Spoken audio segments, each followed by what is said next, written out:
gotta go potty.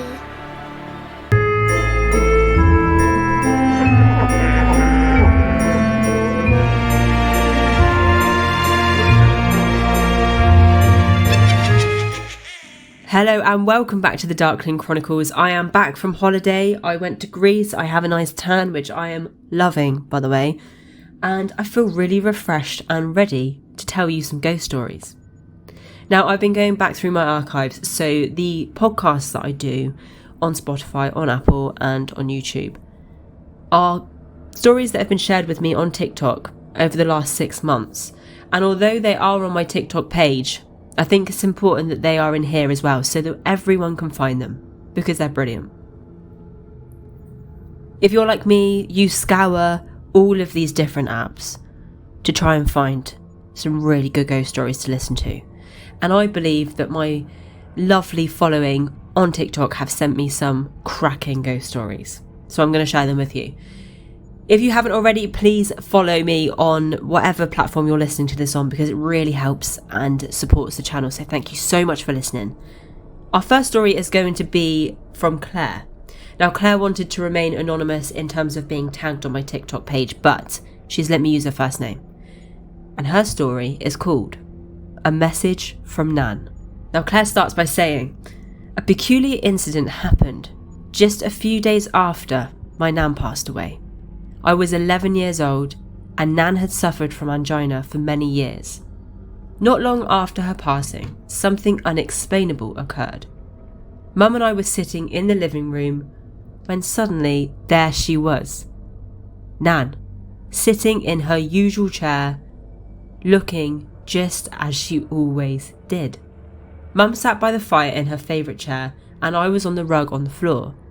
And what's strange is that neither of us felt surprised. Nan seemed concerned for us. She spoke in a calm certainty, telling Mum that I would experience one more seizure, but after that, I'd be completely fine. I had battled with childhood epilepsy, landing in the hospital multiple times with grueling medications, so her words stuck with me. Then she turned to Mum. She told her to take care of herself, to remember that she still had me and Dad to look after. It's not your time, she said. And just like that, the conversation ended. The next morning, over breakfast, Mum and I talked about it. But when we mentioned it to Dad, he reminded us it couldn't have happened. Nan had passed away.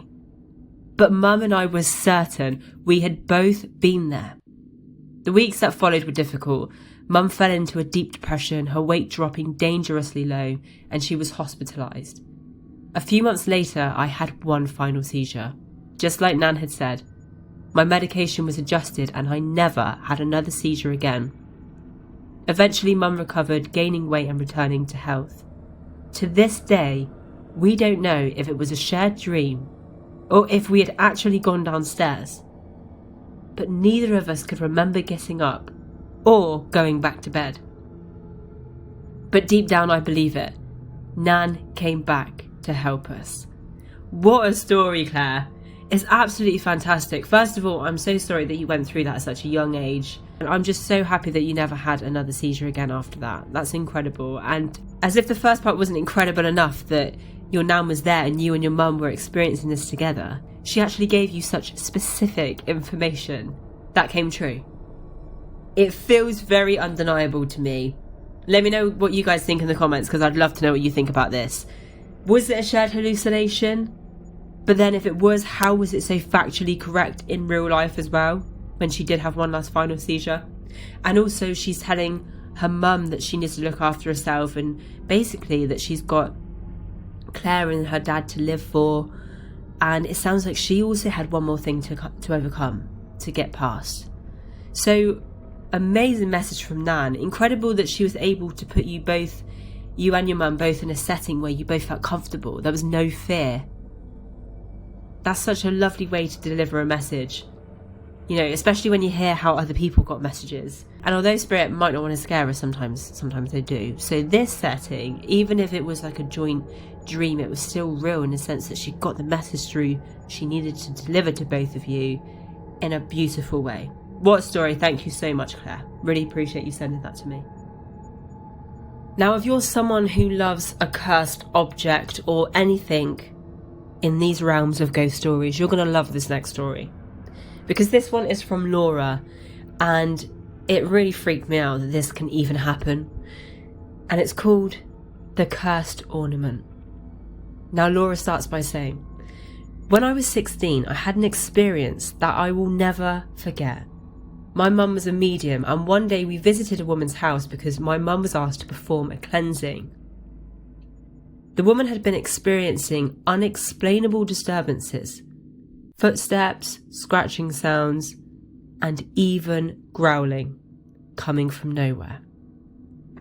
While my mum worked, I stayed in the living room. After she finished, she noticed a strange ornament on the fireplace.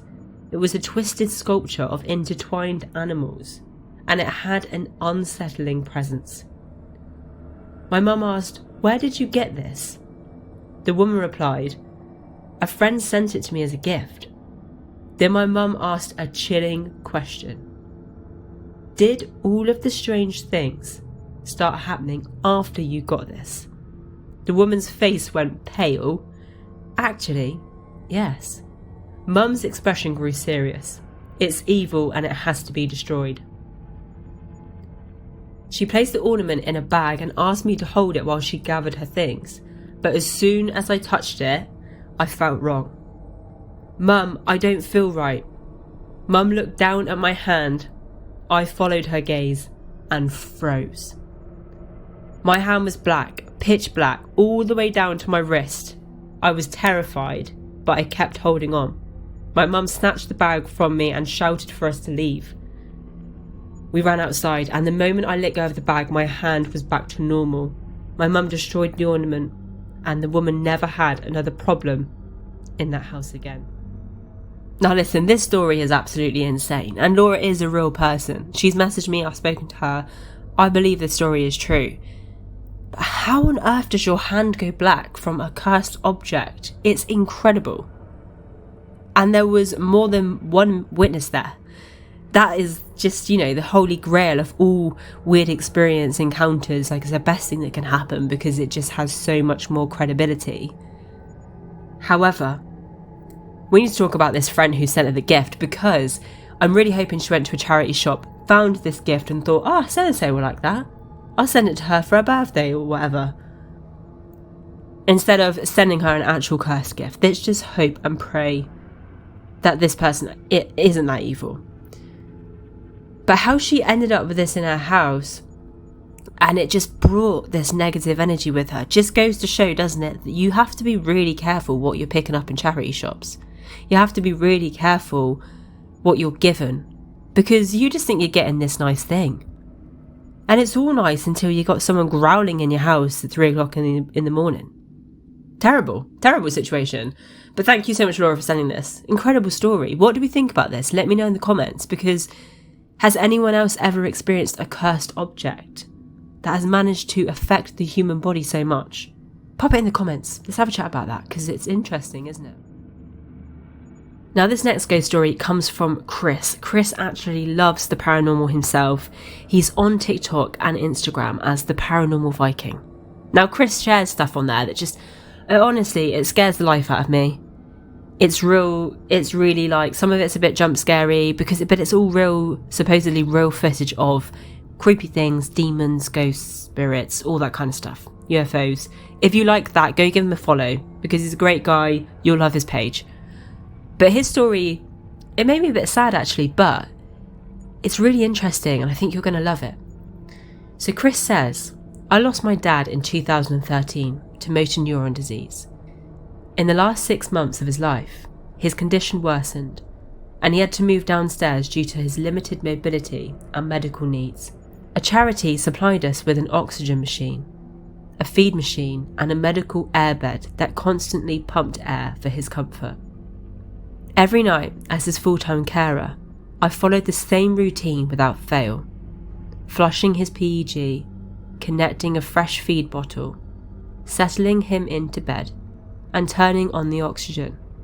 Each machine had its own unmistakable sound. The feed machine had a motorised hum, the oxygen machine had a sharp hiss. and the airbed had a faint whistle whenever he moved. After he passed, the charity collected all of the equipment within days. Yet for months afterwards, I would wake around 2 to 3 a.m. to the distinct smells that had filled the room during his care. Strong, unmistakable scents. I would hear his voice, more like a moan, since he had lost his ability to speak. Then the most unsettling part, the sound of the feed machine running and the airbed's familiar whistle, coming from the empty downstairs room where he had spent his final months. Over time, the noises and the scents faded, and we eventually sold the house. But sometimes I wonder, do the new owners still hear those same sounds in the middle of the night? Wow, honestly, this is one thing about the spirit world that makes me just so fascinated, because those things actually are happening to so many people. And I think not everyone is crazy. These people can't be crazy. They're actually smelling these things, they're hearing these things. And to hear in your own home such familiar sounds because you're the full-time carer. Yes, there could be an argument that, it's like sometimes when you hear a clock ticking because maybe you sit at a desk with a clock ticking and then you can hear that tick when you're away from it just because it's so built into your subconscious. But a smell is very different, isn't it? And I think there's an argument here to say that the smell kind of backs up the other sounds to make them more true. I believe this anyway. I'm not a skeptic. However, I know that some people may be, and that's absolutely fine. But what Chris went through here is actually a bit unsettling. Do you find comfort in that, or does it scare you that your dad could potentially be downstairs still needing your help in some way? The thought of that is pretty daunting. But what an incredible story. What do you think about this? Let me know in the comments. I'd love to have a chat about it with you. And thanks to Chris again for sending me this story. Maybe while I'm here I should read them your other story, Chris. Let's do that. So this is the next story from Chris, and it's the first one he sent me back in January. And it scared me then, and I can't even imagine experiencing this. So it's called It's Watching from the Woods. And Chris starts by saying, I was 19, walking home from the pub around 12:30 in the morning. It was a very clear and warm night. I lived in a village that was split by a footpath running through it for about a mile, pretty much dead straight. At the bottom of the village there was a spit of woods, only a couple of 100 metres long, but about 30 to 40 metres wide. The area was dark with very minimal street lighting. I was walking on my own and just about to head up the footpath where the woods opened up into a large playing field, when I noticed something standing at the entrance to the woods. It was a natural entrance formed over years of people using it as a shortcut. I stood still for a moment to let my eyes adjust.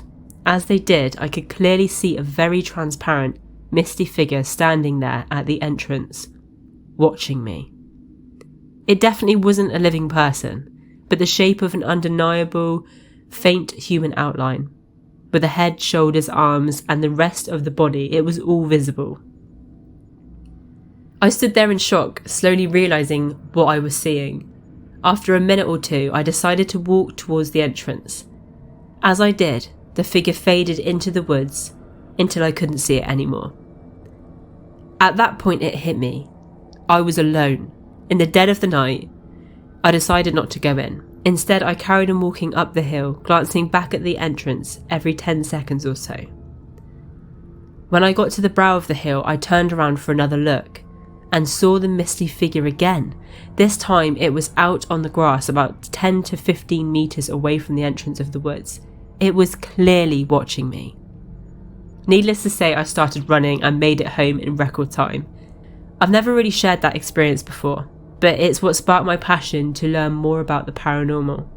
See, there's always a reason, isn't there, for all of us to follow the paranormal and get into it. I know I've got my own reasons, and I find it fascinating to hear others. So that was Chris's second story, and firstly, Chris, Why you even tried to attempt to go and see what that thing was, I have no idea. I just don't know. And to this day, you continue to baffle me because you go and do paranormal investigations alone. I watch them on your lives. You know that I follow you. I think it's brilliant. But how on earth this man goes and does these investigations on his own with no fear? It's just beyond me. I'd be a quivering mess in the corner. You may as well just... Like, I think I'd be like a wild animal. I just don't think I would cope with it very well at all. And actually, Chris has asked me to do a paranormal investigation with him. And maybe I need my head seen to, because I actually am contemplating doing it. So watch this space. I've never done one before, by the way. So it'd be quite funny to do that, actually. And we're thinking of doing it on a live, which would be quite funny as well. So yeah, go follow Chris, the Paranormal Viking, on TikTok and Instagram. The stuff that he shares is just so scary. Honestly. Whenever he comes up on my feed, I'm like, oh God. And I do that like small squinty eye thing just to try and hide, as if it's going to help. It doesn't help, just so you know. So that's all I have time for stories-wise today. Thank you so much for listening to this episode. If you do like this channel, please follow me, please share, please comment. It really helps me out. I love having a chat with you all anyway. Anything paranormal is worth talking about, I think. But you can find me on Spotify, Apple, YouTube, TikTok. I'm on Instagram. I'm not great on Instagram, just to be completely honest with you. I don't really like it as a platform. However, I have posted some stories there, so you can find me there as well. So until next time, when I will be spinning some more ghost tea, go follow Chris, give me a follow, and more importantly, take care of yourselves. And I'll speak to you in the next episode.